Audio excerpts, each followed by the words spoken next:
ایوار باش تماشاوان هجا ایروازی ورابم جهاد بیازید بو پیشکشکنا خلق نوج هف پیوین آرکه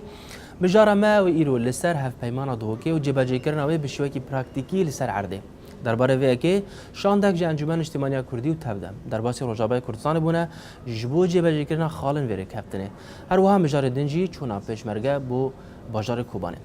میوان خلق یا ما ایرو یا هف پیوین آرکه ماموستا کامیران حاجو اندام مکتب سیاسی یا پدکسه میوان ما ماموستا خیراتی بو هف پیوین آرکه گلک سپاس ممنون دست پیکی هگرم لسر وی خال راستن پشتی امضا کرنا هف پیمان دوه که دنبر انجمن اجتماعی کردی و تفکر جواکات دموکراتیک پیاده او خالن کنها ام بجن دبن آستانگ جبو نجیب جی کرنا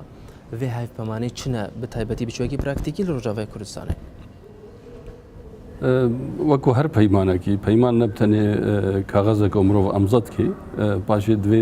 جێبەجێ ببێ یا هەری سەرەکە پێکئانینە پەیمانە نەهتێ هەردوو ئالیانە ینی دوێ ئەووار ینی نەهتێ هەردوو ئالیا درست بن بە هەورە ji bo kar bin pêk bên ya di duwa bêgoman weka peymana hewlêrê wana di praktîkê da me dît neçû serî sedemê wê belkî bêhtir ji li gor min bêhtir di aliyê tevdem da û wî wextî encûmena Rojavayê Kurdistanê bû wa heta radeyeke bilind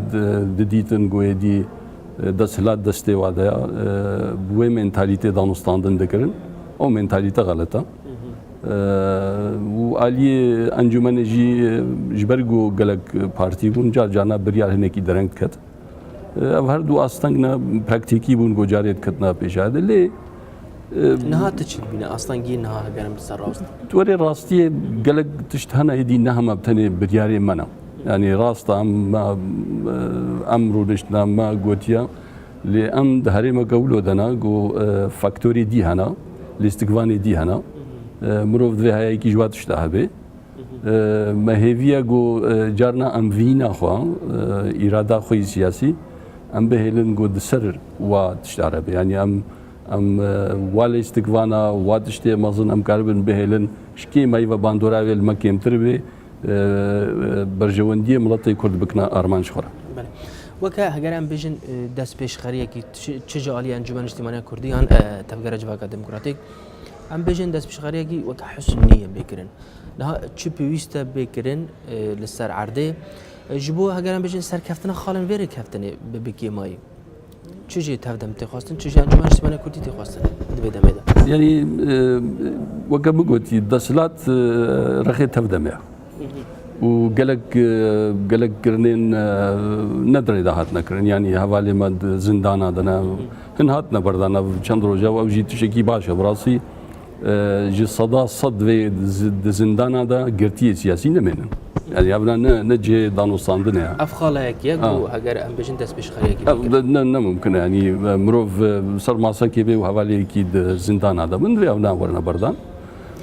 Ustazê vê jî bêjim danûstandin derbare vê mijarê de hatiye kirin we ji wa xwastiye bi şêwekî rastaxo ez ne dişandê de bûm yanî lê ez goman dikim ew pirs hatiye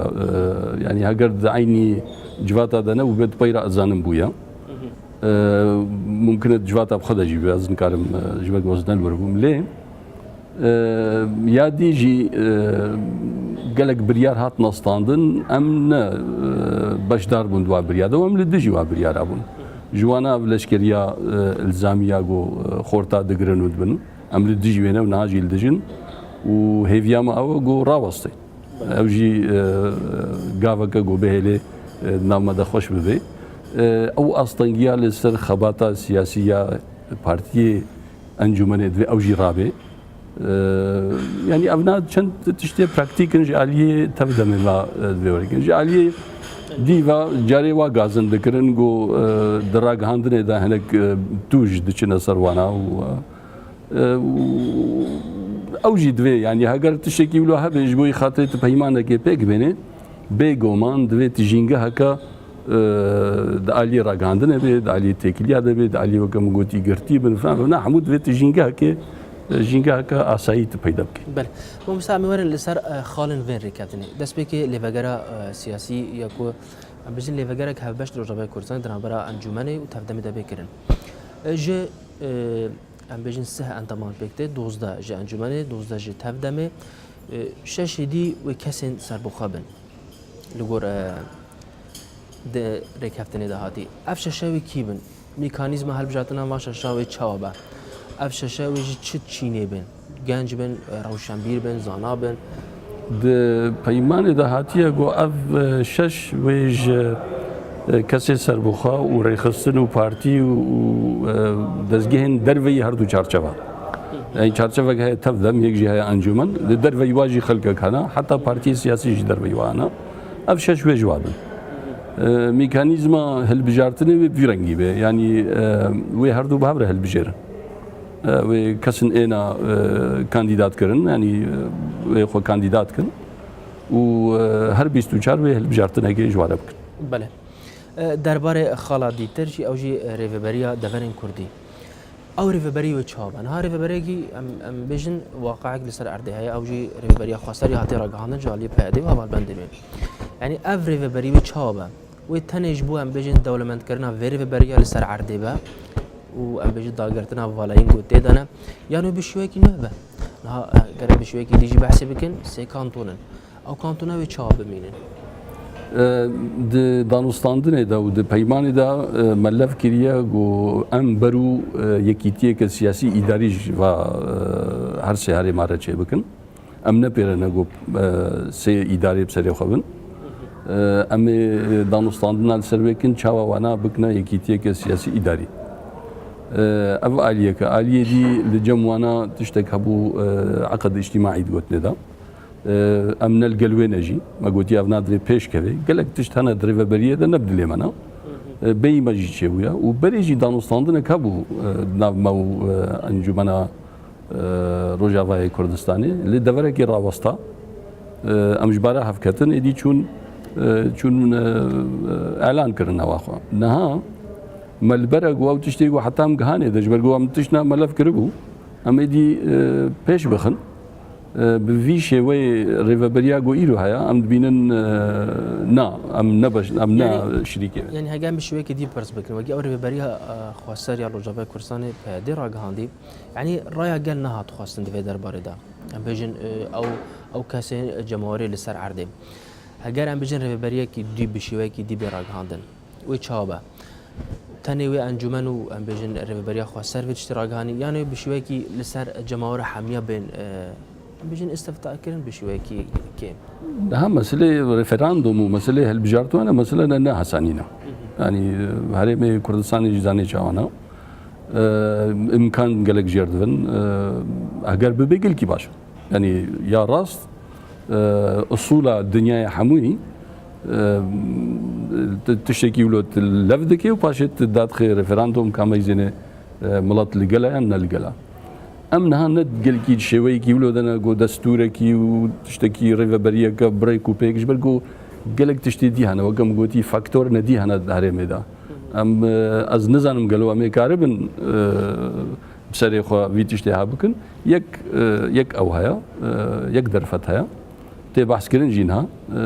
آلية تركا وقال كي تبحث كرن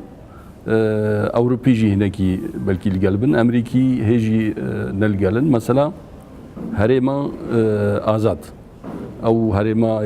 يا جو بالا فرقة دخبن يعني جي كاتشنا فيلت كي يعني جي تامبون ولا حصل أو هريم شبابي هنجي درفتي مصرت كونت ملاتي كردا بيجومان وشرطي ما هذا جبوي بهرمي يعني إنه ممكنه تاني لشكري تركا وري بهرمي أو بكي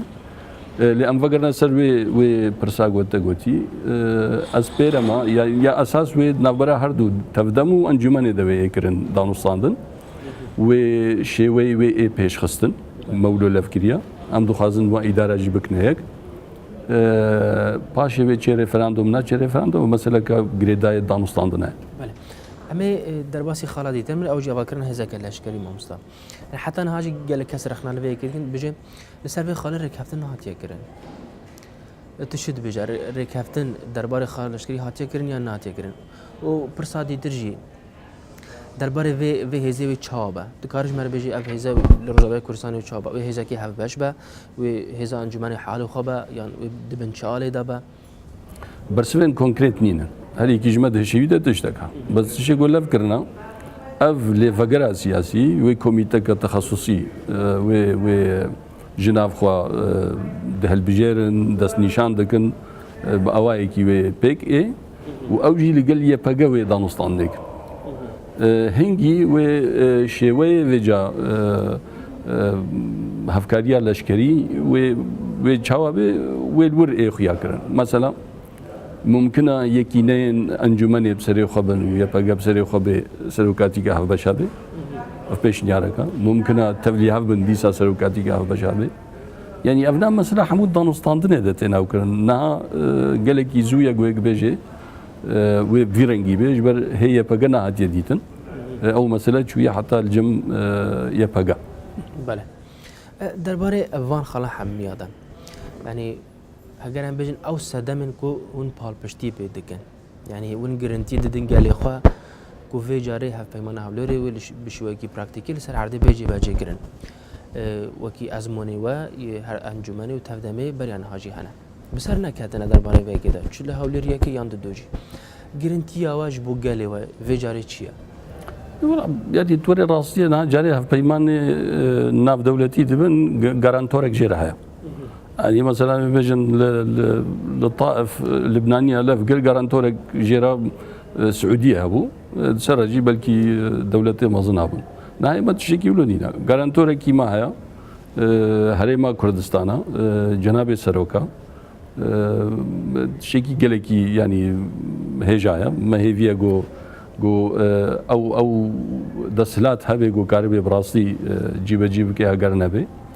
لي جارانتوري هري يي راست وكم سري دغوتي يعني مثلا نهته منا يا دوا شخوره ميزنه بي ام تشروش دنا يعني كردستان فالا دبي روش نخوش دبي خلقك جياناوي ناي تامين كرن ولو دوام بگه کست کردستان دنامه اگر افنا نگارانتورک بیشمرا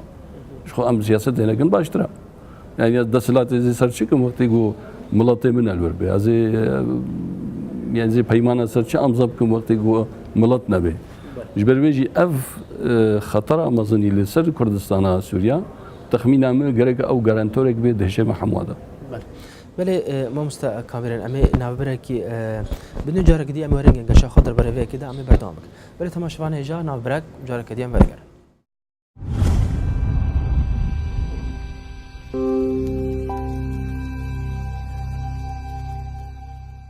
رادیو یا روجاوا 24 ساعتن و شاناوی بردوامه رادیو روجاوا هر سری ساعته که نوچه کرتنوچه دوشینه دودکاری گوداری رادیو روجاوا بکه لسه شپیلا 98.7 هر وسا با اوای کی زندی لسه مالکارا رادیو روجاوا به هر دو زمان کردی و عربی ببین نوچه لزگین بویرین گرم جروجاوای کردستانی سراسری جهانی بلاب بکه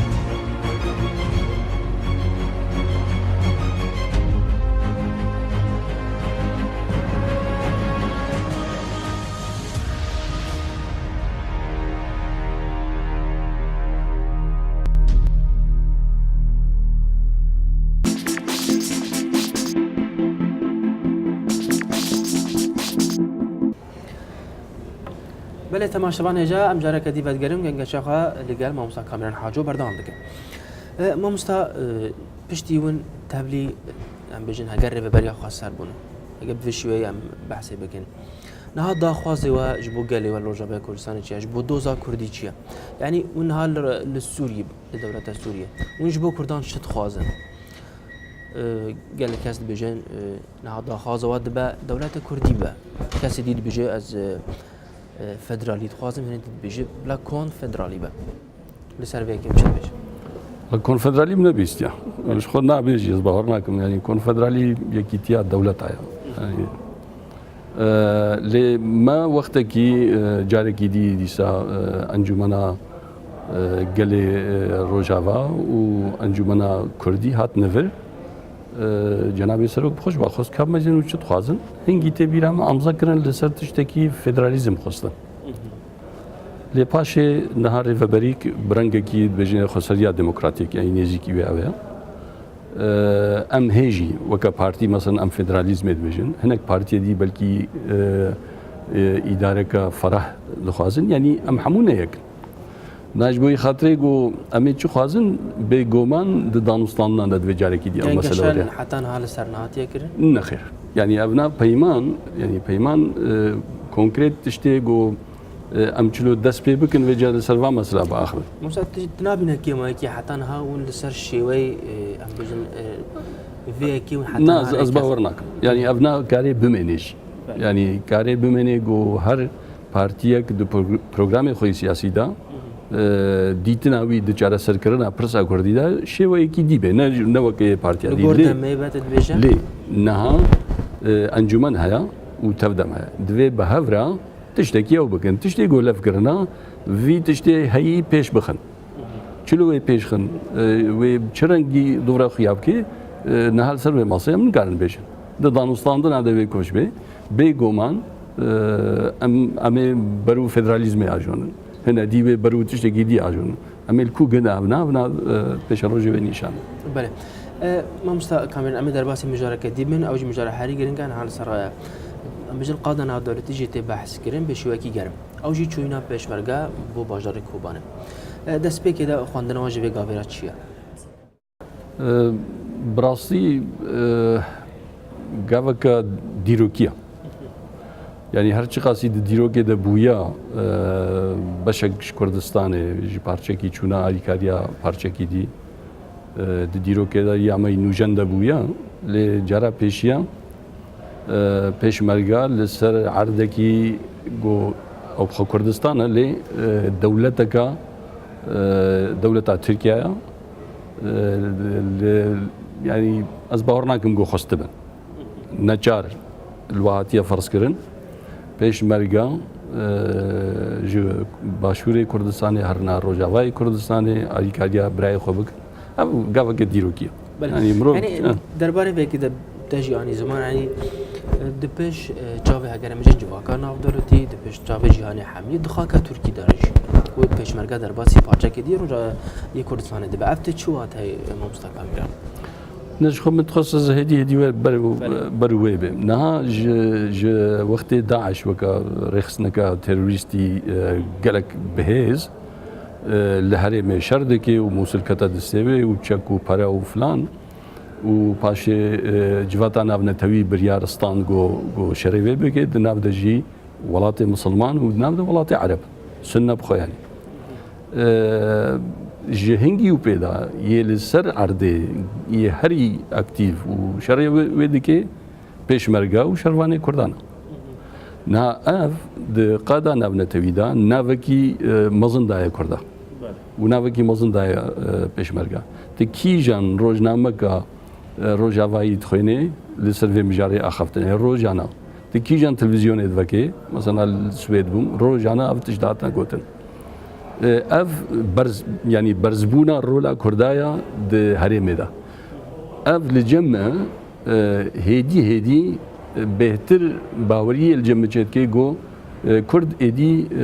roleka wayî sereket di pêşeroja vê herêmê de heye em carê newle bûn cara pêşî em hêdî vêca dibine faktorekî sereka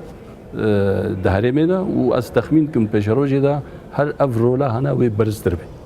ez bûlo dixwînim piştgiriyekî jî hegerim bêjin navdewletî ew dewletên bihêz hegerim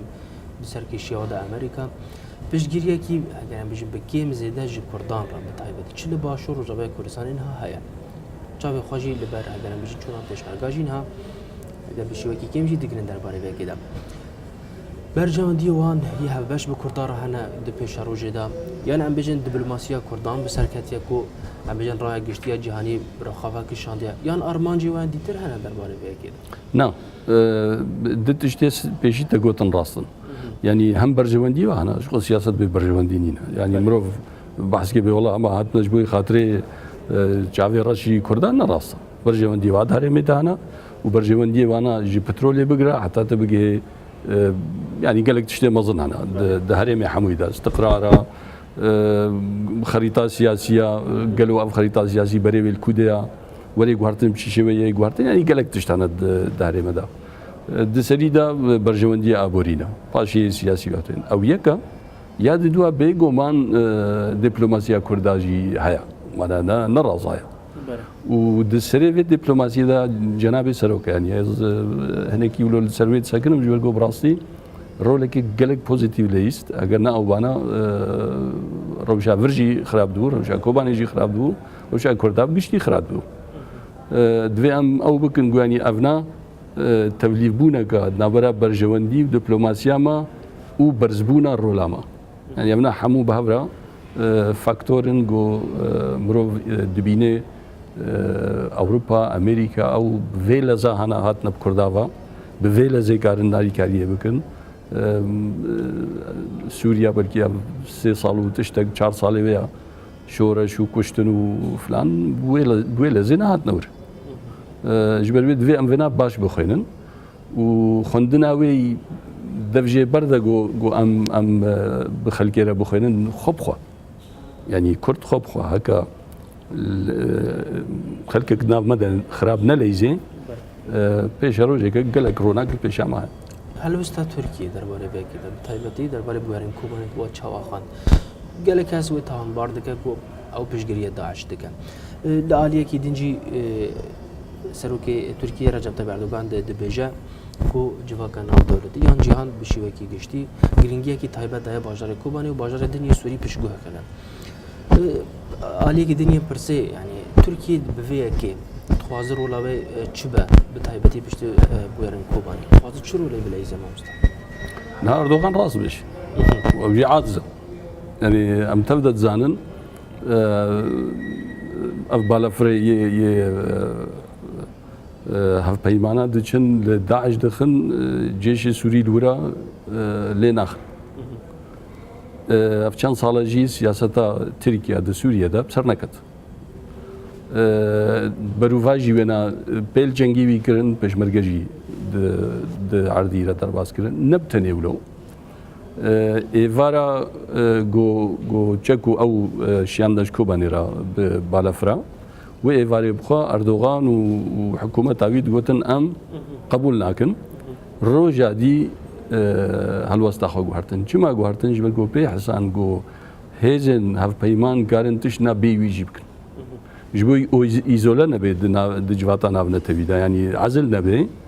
نجار بو خباب جي ناف مسألة دجه دا قود بو أم قبول تكن بيش مرقهارن قبول تكن يعني روجا دي هالوسطا خو بارد نها روجا تركيا نخوش نا د مسألة سوريا دا وقام قوتي جبر أوقات الشيء قوتن